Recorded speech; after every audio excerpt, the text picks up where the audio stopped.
Hey geeks, welcome back. I have been watching the Doom Patrol TV show since it debuted on what was then known as HBO Max.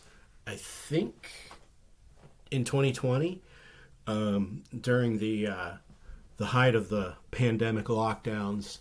It's one of those shows that helped me pass the time, and I've always been a fan of Doom Patrol, but I don't know. I guess I'm one of those latecomers to it. So when I was collecting comics as a kid in the '80s, I don't think Doom Patrol was being published at that point in time by DC Comics. But I had come across back issues here and there, or had seen, I don't know, interviews or with other people in Comics Scene magazine and so forth. I was aware of the comic book, and I didn't really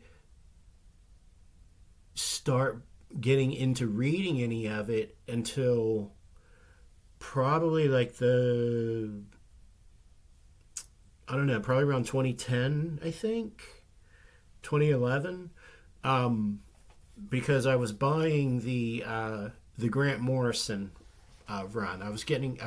There's 3 volumes of the Grant Morrison Doom Patrol, and it was one of those books that sort of began to sort of nudge me incrementally back into comics, and I was really impressed by the work. The Grant Morrison run, arguably is the best run of a comic book. Now, I haven't read the later iterations of it after Grant Morrison. But I think really to this day, most people would say that the Grant Morrison run on Doom Patrol was, it's definitive. It clearly wasn't the beginning of Doom Patrol by any means, but I think I've seen it. I've seen it referred to as a masterclass in comic book craft, and it's true. It's pretty good. If you haven't read it, seek it out. I don't have any of the individual issues. I just have it into 3 collected volumes. It was published at that point under the Vertigo imprint from DC, so that made it a little bit more of a mature reader book. But really, I don't recall anything that was like super risque in it, more than any normal comic book. So that kind of brought me into Doom. That's where I got into Doom Patrol. Now, I was aware that there was a ton of comics before that, and I think it came out they were like in the early '60s is when they debuted. They came out as part of one of these.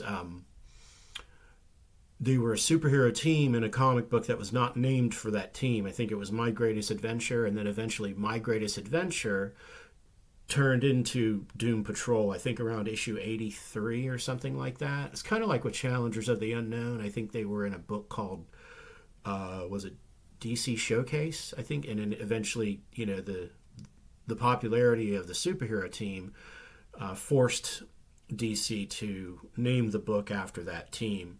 So when Doom Patrol gets rolling, they kind of just changed the name of the comic, but they kept the numbering of the comic book. So I'm looking at here. Let's see. It was my Greatest Adventure issue number 80 of June '63. So if you think about where the country was in June of 1963, a lot of cultural revolution for sure. So I wanted to go back and I wanted to read. Really, what I'm trying to do at this point is I'm trying to read all of Doom Patrol from the beginning. I'm going to reread the Grant Morrison stuff, and then I'm going to read whatever came after Grant Morrison, because I know there was more that came out, and I don't know what we would refer to that period as. Let's see.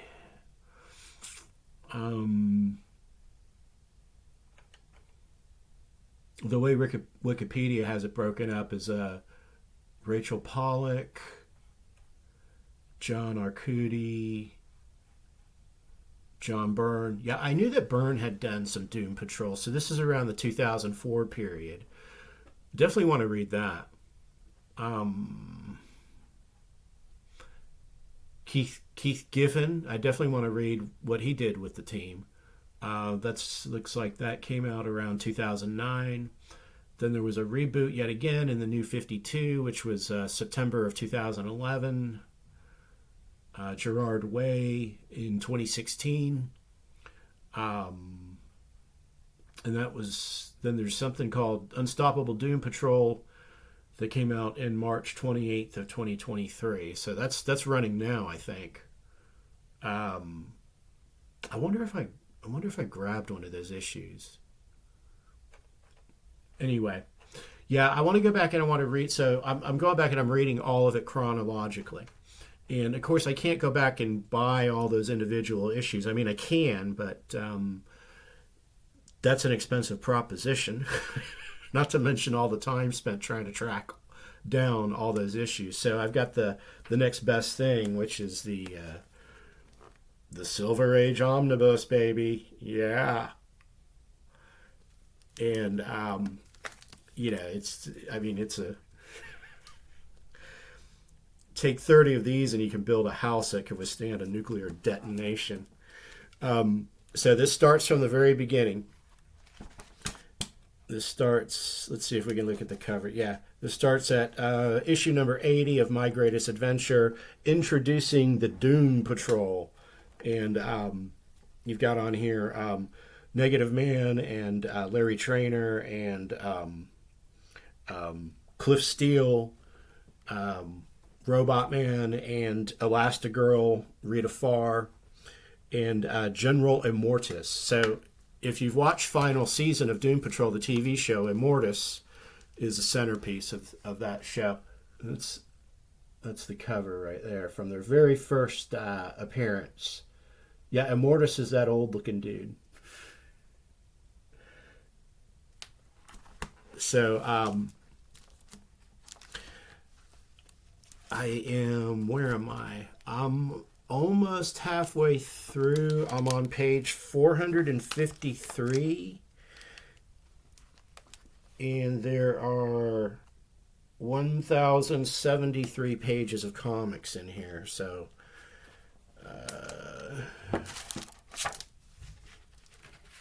let's do this. Let's remove this dust jacket. Yeah. This just makes life easier. Let's look at some choice. Here we go. Let's just do some random pages here. There's Elastigirl in action. So, what I liked about the show, seasons 1 and 2, I thought were really good. And they were clearly based off of, like, majority of it was based off the Grant Morrison run. Because, like, Mr. Nobody was the main villain in the first season. I kind of forget who was the main baddie in the second season. The third season, I didn't care for it much. It was supposed to be about the Brotherhood of Evil. They gender swapped it, I think, to the Sisterhood of Evil. You know, that's fine, whatever. But it just wasn't. They tried to make it. They tried to focus on the comedy too much. So the show is what you would call, I guess, dark humor, dark comedy, science fiction, superhero, dramedy, I guess, is another term that you could apply to it. Dramedy is a term that came out in the 80s. So you don't hear people use it much anymore, but it's a drama, but it's got comedy woven into it. Because the heroes in Doom Patrol are so misfit-oriented and kind of oddball, and really from the very beginning, DC has always, made no bones about that. It's ripe for, comedic elements in it. The early comic books are like that. And they stayed pretty relatively true to the characters. They began to veer off, script, I think, as the show went on. but there were enough Easter eggs and throwbacks to the old school Doom Patrol from the Silver Age that also made it very interesting. Some of which I probably didn't pick up on because, again, I haven't read all of the Silver Age stuff yet. Here's another interesting. There's a schematic of their headquarters, and this actually was the headquarters that they built away from Niles Calder, the chief. This is when they broke up. This is when the Doom Patrol broke up in this particular issue. This was issue number 98. But the house looks a lot like the Doom Patrol headquarters. So they live in this mansion, that belongs to Niles Calder, aka the chief. That guy right there, the ginger, he's wheelchair bound. So yeah, we might as well get into that. So he's wheelchair bound. He's lives in a big mansion, and he has collected a band of misfit superheroes. Sounds a lot like the X-Men, doesn't it? And yes, Doom Patrol was created before the X-Men. I think very slightly before the X-Men, because there's that idea out there that maybe Stan and Jack, when they created the X-Men, kind of ripped it off from Doom Patrol. And, hey, look, Marvel and DC were ripping each other off left and right back in the early days. Comic books is a cutthroat business. So it's possible. You can't deny that there's some pretty heavy similarities there. Another thing the show did a pretty good job of in the beginning is explaining the origin stories of the three main superheroes: Elastigirl, Robot Man, and Negative Man. And Negative Man is really two people. Because he has this energy persona that lives inside of him that can jump out of him and do all kinds of superhero stuff, and then it has to jump back into him. And if you've read the book, I'm not going to do the big spoiler of the comics, but if you've read the comics, eventually, I think in the Grant Morrison period, there's kind of this big spoiler between the Chief and them. And that plays, it has ramifications, I'm sure, for the future comics that are created by other people like John Byrne and Keith Giffen and so forth. That's in the show, and they use it to great dramatic effect. So that was pretty cool. That was because I would have done that too. That's fertile ground for a lot of storytelling. Is the big secret that the Chief has about the group of superheroes. There's some more action there. There's Negative Man doing his thing. No, I'm not going to show you all 1,023 pages. I like how each issue ends, or each story ends with, they always have this the big Doom Patrol logo at the end. Also the villains in Doom Patrol also are known for their wackiness. Just they're kind of like offbeat. And I think for the 60s, things were kind of campy, I guess, anyway. I'm sure Batman was well into its camp phase for sure with the TV show and the comics. But the villains in Doom Patrol were, there's something special about them because they were just so wacko. You had the brain, which was basically it was a dude's brain encased in a big heavy container of glass or whatever. You had there's a super smart gorilla, Mansoor, Mansoor Mala.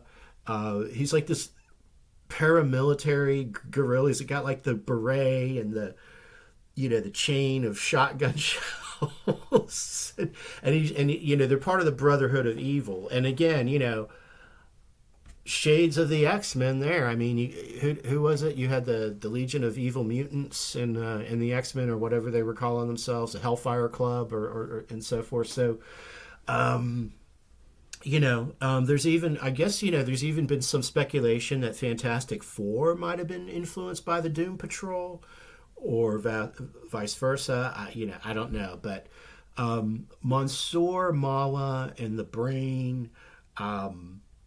General Immortus, who is like this immortal, general. Now in the show, Immortus is portrayed more as a god, which at some point I think Immortus probably is portrayed as a god. It maybe in the Grant, if I remember correctly, yeah, in the Grant Morrison run, they tweaked his character, so he wasn't like that kind of old general, looking dude.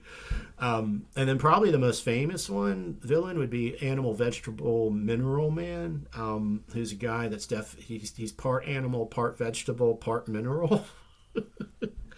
And they have all these guys, all these villains in the show, which is cool. Madame Rouge, who was part of the Brotherhood of Evil. Now she's in the show too, but she has a kind of a different arc than what I recall in the comics, at least the comics that I'm familiar with, the Silver Age and the Grant Morrison. But she's essentially bad at first, but turns good in the show. So all of the actors and actresses in the show are fantastic. This is the show that kind of resurrected Brendan Fraser's career, because he's great as Cliff Steele / Robot Man. April Bowlby, who plays Rita Farr / Elastigirl, is fantastic. What a hot dish. And then Crazy Jane is played by Diane Guerrero. And again, fantastic casting, and a very attractive woman. And then the guy that plays Negative Man, Larry Traynor, what is his name? Is it Jovan Wade? Is he the one? You can see I'm more focused on the females. I'm sorry. It's and then Timothy Dalton plays Niles Calder, which was again excellent casting. When I saw Timothy Dalton in that first episode, I was like, I didn't even know Timothy Dalton was acting anymore. I thought maybe he had retired or something. So it was good to see him, back in the mix. Yeah, because he's much older now. Because of course I remember him, of course, as James Bond, and he's done a number of other movies. But he was great as Niles Calder. The casting was great. And then Mr. Nobody was played by Alan Tudyk, which, I mean, just, again, spot on casting right there. Just a fantastic. When I saw him, I was like, oh, yeah, they were firing on all cylinders in those first couple of episodes or seasons. And then, season 4, I felt better about it than I did season 3. And I thought they wrapped things up pretty well. The final scene of season 4 is worth the wait. I think they did 12 episodes. The final episode, I think, was a runtime of about 55 or 56 minutes, which, in commercial world, that's really like an hour and a half movie, But yeah, they it's one of those shows, like, when they went into the 4th season, like, they knew, I guess, that this was it. I guess, they didn't just cancel them abruptly. They were told, hey, look, this is where you're going to have to wrap it up. So that's always appreciated, If there's one thing fans hate, is when they just cancel a show abruptly and you don't get to see what happens to everybody. Let's look at some more pages in this. Just looking at these panels, you can tell this is kind of a different kind of comic book. It's just, it's just wacky. It's just so oddball. There you can see Monsieur Mala, like, he's pulling off a disguise. He's, he was he was apparently trying to pass himself off as a human. Let's see what the preceding page is. Where is it?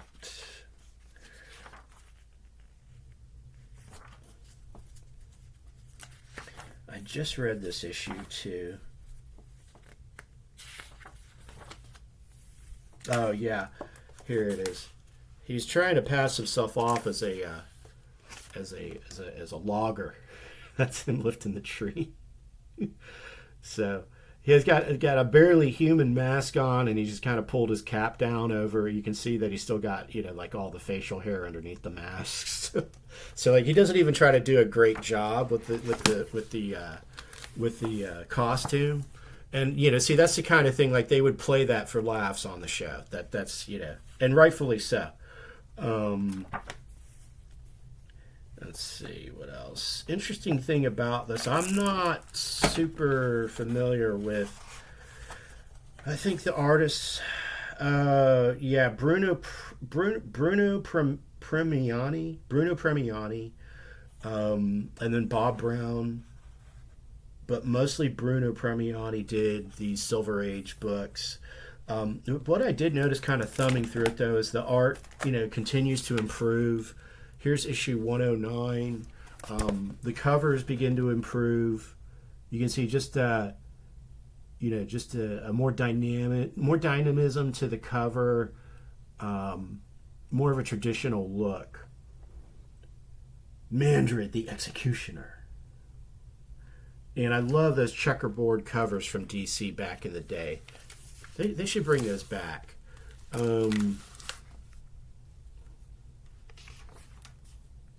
Yeah, here we go. Here's another example of the artwork just getting just improvement, I think, to the panels, to the layouts, as compared to the very early days of the comic book. So you can see my bookmarker there. I got a ways to go, but yeah, about halfway there. And then, like I said, once I finish that, I'll start going through I'm going to reread the Grant Morrison stuff, and I think I missed the latter issues of the Grant Morrison stuff too. So I found a used bookstore near me. Surprise, surprise. And they had a bunch of used comics that were like 25 cents, 50 cents. I think some of them topped out at $1. So it was on a day when it was like about 17 degrees, but it was a nice sunny day, but it was like 17 degrees and sunny, and their comics were outside the bookstore. They weren't inside. They were outside, and I was like digging through them outside while the wind is like whoosh. I thought I was getting frostbite on my fingers, and I'm thinking to myself, man, this is dedication. This is suffering for the hobby.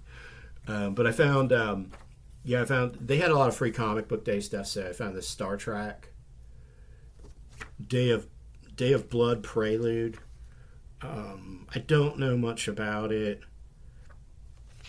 but free comic book day it's they're previews of what's to come. I don't know what. This is from 2023, so this is probably a book that's still being published now, possibly. See, like the Klingon arena there. So, it was like, 25 cents for some Star Trek. And then it has a second feature in it that is a comic based on that show Lower Decks, which I have not seen, and I refuse to see it. So the reason is I just don't like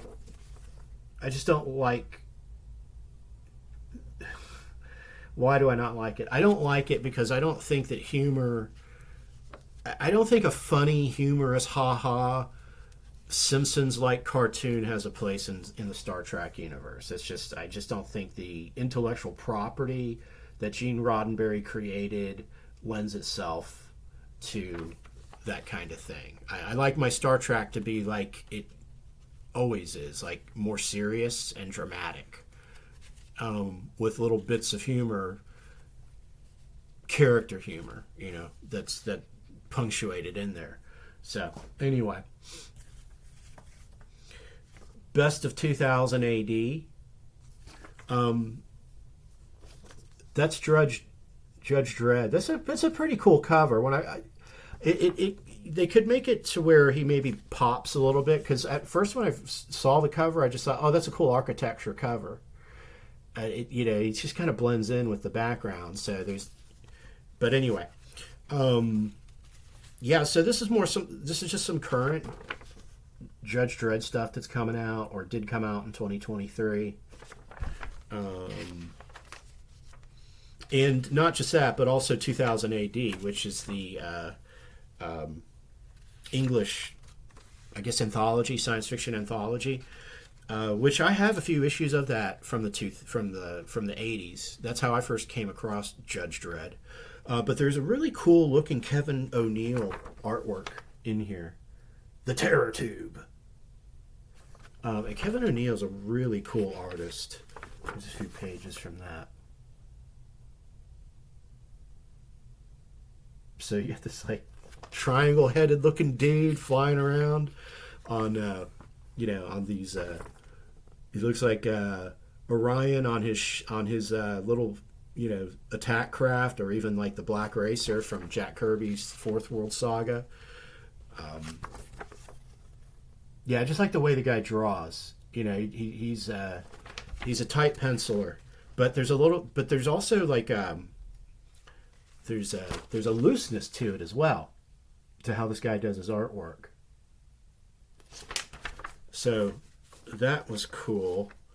And then something called Super Bean, which I think I've seen Super Bean before. It's basically a dude. He's a bean.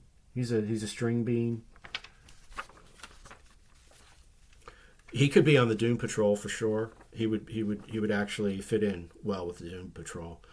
Let's see, another thing called Future Shocks, and again, great artwork. I don't know who the artist is here.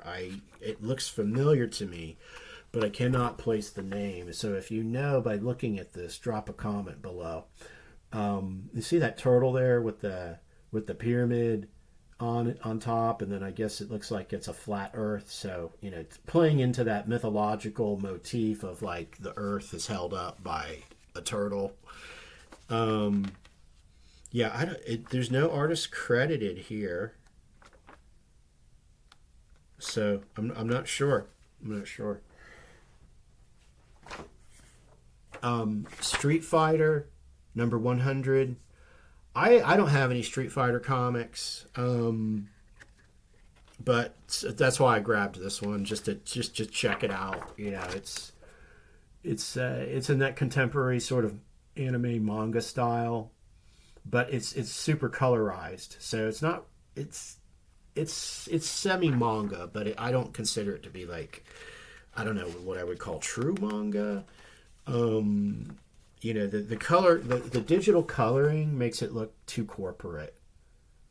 But fight comics are something that I'm interested in, because I mean, really, when you think about it, most superhero comics are fight comics. But I think fight comics are more, that's a term that's probably more familiar with the Japanese readership, because there are manga out there that's all they do. It's fight. It's Naruto, it's Dragon Ball, there's a lot of other stuff we probably haven't heard of, but it's just like martial arts superhero fighting all the time. That's the gist of the this kind of stuff here.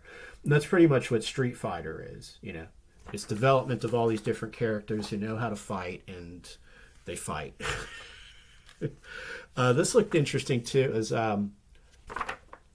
manhwa, contemporary Korean comics. Looks like just a lot of slice of life stuff, but I was interested in just kind of studying the artwork. There's a lot of heavy ink.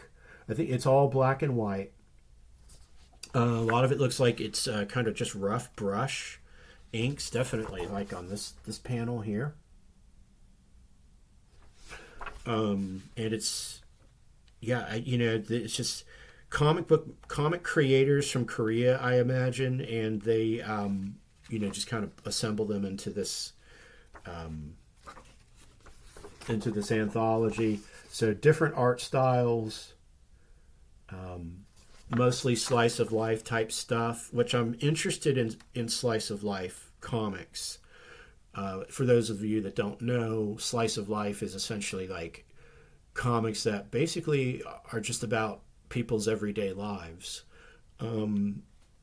They might still be a little bit more extraordinary in terms of the storytelling, but it's not like superhero, sci-fi, supernatural horror. It's just stuff that people deal with in their daily lives, and so that's all this is. There's no superhero stuff. It's stuff about family relationships and people's insecurities and triumphs and dreams and hopes and etc. I get this only a matter of space time. So this is kind of like a kid's book, but I like the simplicity of the artwork in it. And also, one of the things I liked about this is the fact that they don't skimp on the dialogue. When you see these panels that are composed where there's just tons of dialogue at the top and then there's the action, the drawing below. A lot of people don't like that, but I think it has its place in a certain kind of story, in a certain kind of comic storytelling. So yeah, I think this is meant to be, it's kid stuff. It's kind of be humorous. But this also goes to show that you don't have to be a master draftsman to do comics. You can, anyone can sit down and make comics with really any materials that they have. You can take these two tools right here and make a comic. There's nothing or nobody to stop you from doing that. And if anybody tells you otherwise, they're full of it. Shojin X, I think I'm pronouncing that. So this is a manga, and it's printed in manga. The spine is here, not where it is in the West. And this is a horror comic. This is from the creator of Tokyo Ghoul. I'm familiar with Tokyo Ghoul. I don't read it, haven't read it, but it's about this dude, and he's got like this beak issue.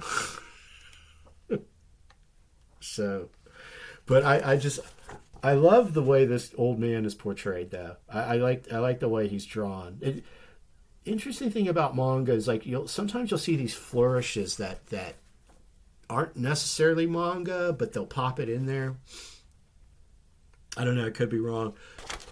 Love that overhead shot of the suburbs. So I have a thing about suburban iconography, and you could probably Google search suburban iconography and nothing will come up because I just invented that term. But there's a reason why, and we're going to find out. Not in this video, but other videos. The Resistance by J. Michael Straczynski. And Mike Deodato did the art. So anyone or any J. Michael Straczynski, like I'm on this thing now where I'm just going to like collect it. I'm just going to buy it. For those of you that don't know, J. Michael Straczynski created Babylon 5. Excellent science fiction TV show. And the artwork in here is not too shabby either. I think this is kind of like an alien takeover type, current day or near future Earth, alien War of the Worlds type stuff. I've heard good things about this book. So this is essentially an introduction to the story. So I was like, yeah, I don't have any individual issues of it. And I found another one of it.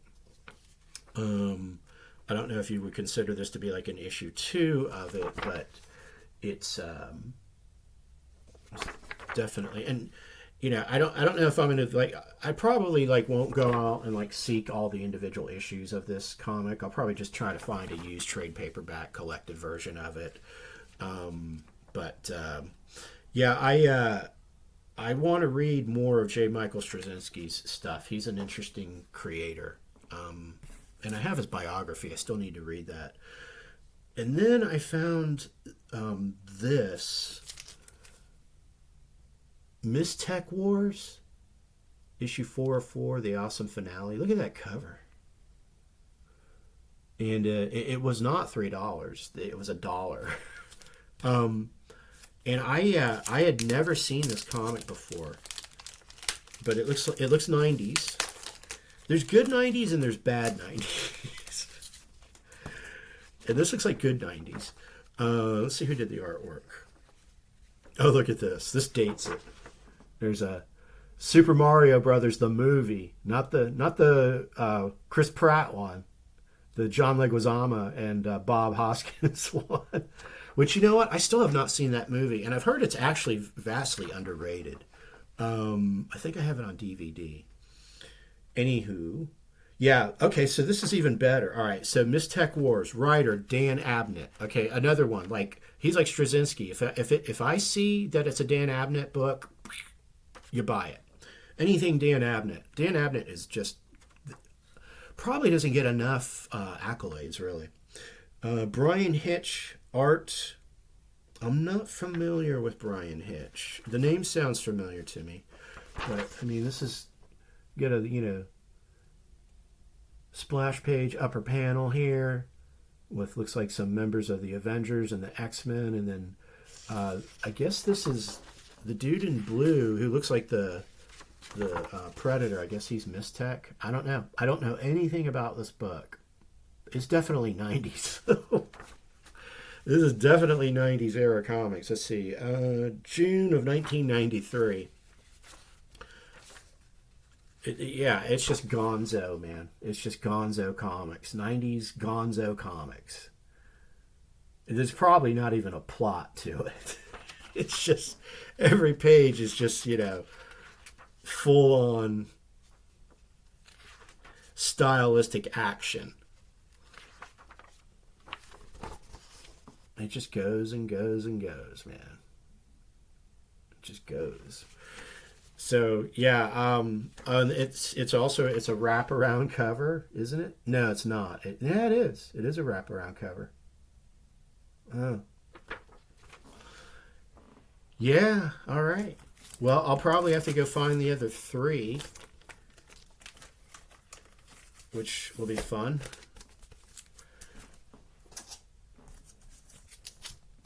The Twilight Zone. Da-da. Also, another Straczynski product. Another J. Michael Straczynski written comic book. So that it's got two things going for it. It's a Twilight Zone comic book, and it was written by Straczynski. Come out of there, puppy. Come on. Let's take a look inside. Let's see. Illustrated by Guya Villanova. I'm not familiar with this artist, but looks appropriately dark to start out with.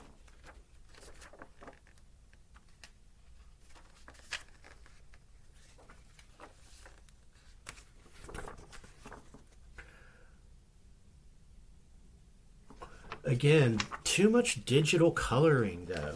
It makes the comics look monochrome to me. I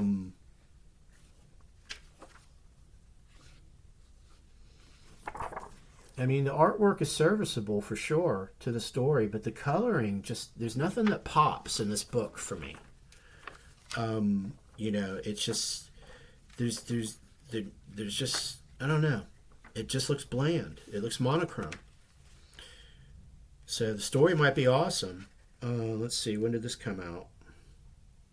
2014. Yeah, it's a modern comic. And look, if I were writing a comic book and it came back off the presses looking like this, which I hope I would actually get a chance to see it before it hit the presses, I wouldn't be happy. I would say, look, I want it to be recolored. I want it to be recolored. So, you know, I know that that's not how it works. It's a corporate, for a lot of these things, it's a corporate process. It's completely feasible that Straczynski doesn't even see the art, or doesn't even know what the artwork looks like until the finished product lands in his mailbox or something. So, this one was a nice find. Warlock. Marvel Tech. Warlock number 5. So, as I mentioned in previous videos, I've been trying to track down all of these Marvel Tech imprint books, and Warlock, you know, is definitely the one that I want the most to complete this run. And I didn't have issue 5. I've recently found like issues 2 and 3. I think I got 4, issues like 8 or 9 or something like that. So now I found issue number 5, and a cool cover. This is a cool cover. But when I saw Simonson's name on it, and I'm like, are we talking Walt Simonson? Did he do the artwork for this one? I don't know. Let's find out. Let's find out. Because I have not seen this issue before. And I don't see any credits yet. I don't know.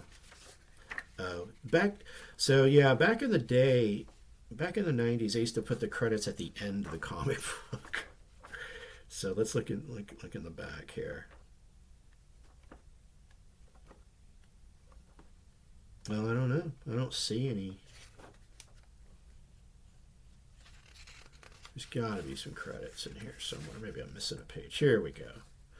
Oh, okay. Louise Simonson did the story. Walt's wife. Okay. Louise Simonson. Pasquale Ferry did the pencils. Inks by Morales, Hilsman, and Koblish. Steve Olaf coloring. Olaf's great color. I love the Captain Victory and the Galactic Ranger stuff he was doing with Jack Kirby with Pacific Comics in the 80s. So you got your opening splash page. You know, a lot of modern comics aren't even doing this type of thing where the opening page is a single splash page. We're going to see some examples of that. I've got another video in mind for that type of thing. I love to see the ads too. So this dates it. November 19th, 1999. The World Is Not Enough. Speaking of James Bond, there's the Pierce Brosnan one. Which, you know what? I think Pierce Brosnan should have gotten at least like 2 more Bond movies.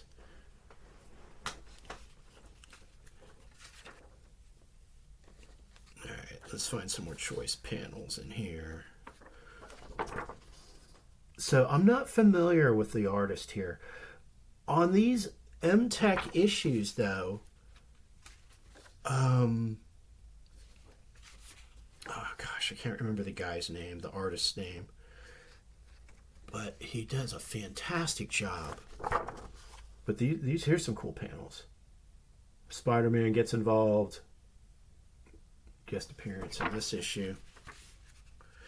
Yeah, so I gotta say, I've been reading these out of order, but we'll do a.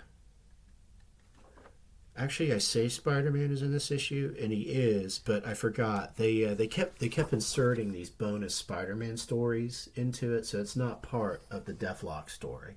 This is part of the Deathlok story. Okay. Yeah, the artist on that Spider-Man is Greg Schiegel.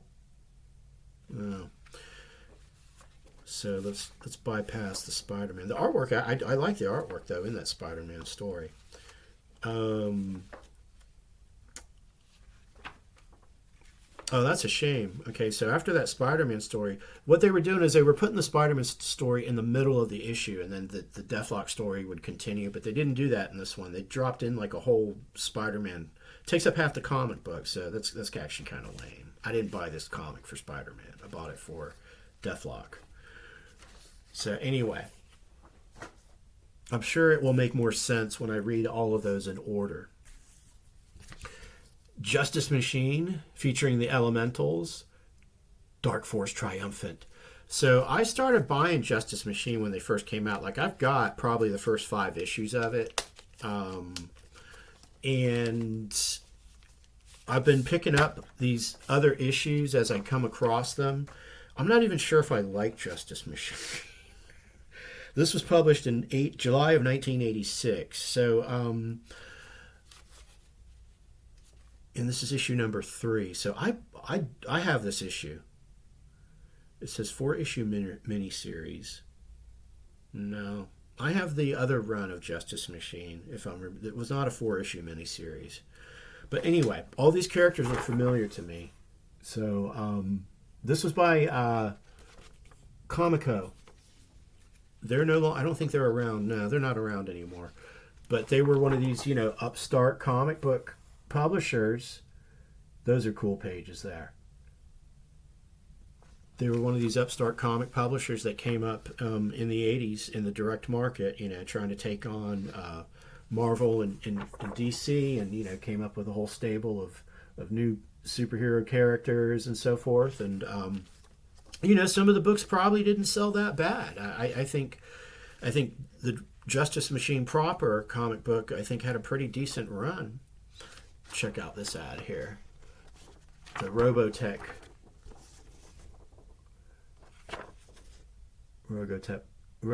graphic novel on sale late August. Who is Dark Force?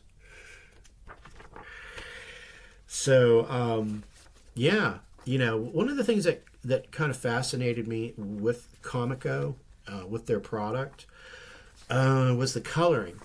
The coloring was different than what you saw in Marvel and DC, and I don't want to say this is too early, I think, for digital coloring, but it looks like it's heading.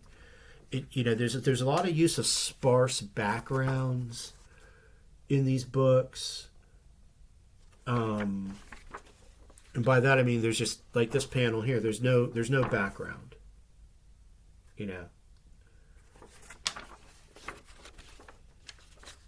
There was a lot of that. In fact, look at this sequence here. You only see a background in the first and the last panel. The rest is just colors: purple, blue, a different shade of blue, light green or whatever, gray.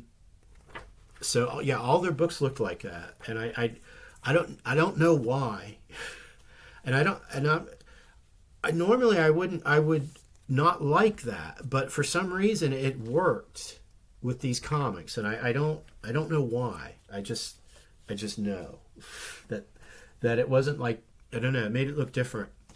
Matt Wagner, The Shadow, Year 1.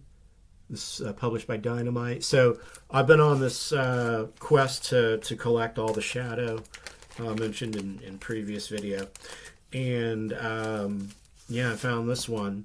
This is probably issue number 1, and also Matt Wagner is a plus. Matt Wagner, the creator of Grendel, is what he's most known for. Is a fantastic comic book writer. Again, like, the art is serviceable, but it's that digital coloring again. It just makes everything look just kind of just washed out and monochromatic, and there's just no, I don't know, man, I hate to say it, but there's just no soul in the coloring. There's soul in the writing, probably. There's soul in the penciling, in the artwork, maybe even in the layouts, but the coloring just it's just everything in this book just looks brown and black. So, and I'm sure it's a great story. But again, Matt Wagner is another one. Like, that guy, definitely multi-talented, can draw, write, ink. I'm sure he can do his own coloring. I would want to look at the finished product before it hit the stands and be like, look, is this thing looking good or not? The Shadow. So, I already found this book elsewhere, and I have it. But no, I got 2 copies of it. This one's in better condition. And the Shadow issue 3, this is Shaken's Shadow. So I'm getting this, 3. So I need issue 2, and I think I need issue 4. And let's see, what else did I find here?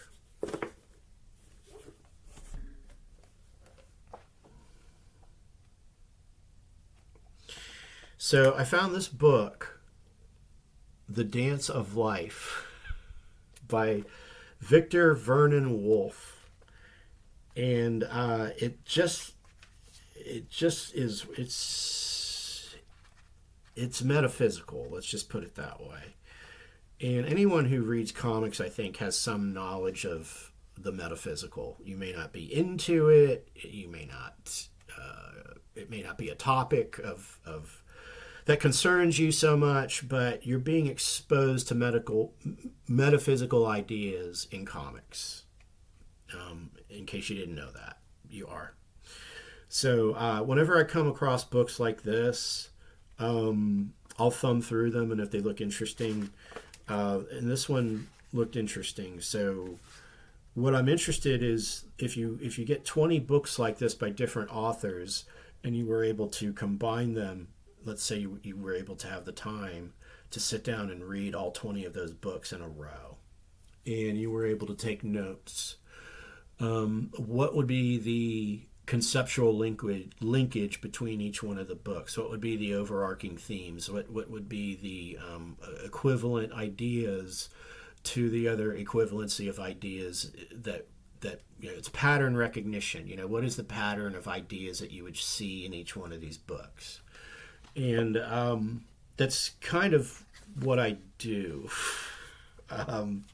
So I'm not going to get into the machinations of how I do that. I do read, but there are other ways to quickly get to that information. But yeah, so chapter 1, this will give you some idea of what's going on here. Chapter 1 is called The Consciousness of Nature. Chapter 2 is Human Consciousness. Chapter 3 is The Shape of Linear Consciousness. Chapter 4 is The Shape of Wave Consciousness. Chapter 5 is The Shape of Holodynamic Consciousness. Chapter 6 is called Holodynamic Consciousness, and Chapter 7 is called Conscious Shape-Shifting, How to Overcome Terrorism. This was written at a time when terrorism was a big deal. This came out in 2004, so terrorism was still, front page concern. But just having read this these chapter titles, especially this holodynamic, so I think the guy is getting into like Bohm's implicate order theory, and he puts in a lot of his own This is clearly kind of a self-published book. I think back then you didn't have Amazon to self-publish, but he's got some diagrams that you probably wouldn't see like in a more professional book. Yeah, like you can see with these graphics. These are definitely some HTML early 90s type font graphics. They probably, I don't know. Here he probably got those out of a biology book, and I'm not casting aspersions on this guy. I'm just saying, this is clearly kind of I could tell by looking at it. It's pretty much a self-published book, which I applaud that. Yeah, I don't even see if there's a publisher name in here. By the way, this guy Vernon Wolfe, he's a PhD. Looks like he wrote a lot of other books too, which typically folks that write books like these do publish quite a bit of material. Yeah, this is basically a self-published book, which wasn't as easy to do back then as it is now. So interesting material. This is good story material. is what this is. It's good story material. A lot of people who are writing comics read stuff like this and have been for a very long time. So I thought that was interesting. It was cheap. All right. Well, I didn't think this video was going to last almost an hour, but it did. So we covered a lot of ground, though. If you get a chance, I think Doom Patrol's worth checking out. All the episodes are on Max right now. And especially if you're familiar with the comic, it's a lot of fun to watch it and see all the stuff that they did take from the comic and put into the show. Of course, it's a modern show, so they play around with the characters and so forth a little bit, but for the most part, they stay pretty true to the look of the characters, and just overall did a decent enough job. I think that they were right to end it at season 4, though. It was kind of show that I don't think a season 5 would have been needed, or you didn't need to push it so far that it would jump the shark or anything like that. Probably be cool to see if like a feature film, but I don't think that's in the cards now that I think about the finale. So anyway, that's it for now. I'm going to do a couple of other videos that I have in mind. So I mentioned there's going to be a video where I look at some Deathlok comics that I recently procured. Some that are very recent, and then others that are just from that 90s era, that M-Tech that I showed. That's going to be kind of a juxtaposition video. And then I got to do a video about the Whatnot app. We need to talk about the Whatnot app. There's a channel on YouTube, I think it's Department of Comics with Agent... it's going to kill me. Department of Comics with Agent, I want to say McCabe. I'm going to look it up because I don't want to do this guy a disservice. Because he's like me. I don't think he has a lot of subscribers or a lot of views. But really, most of us don't. So that's not why we do. Oh, yeah. Department of Comics with Agent DeCamp. And I started watching his videos. I don't know, they came up in my algorithm feed.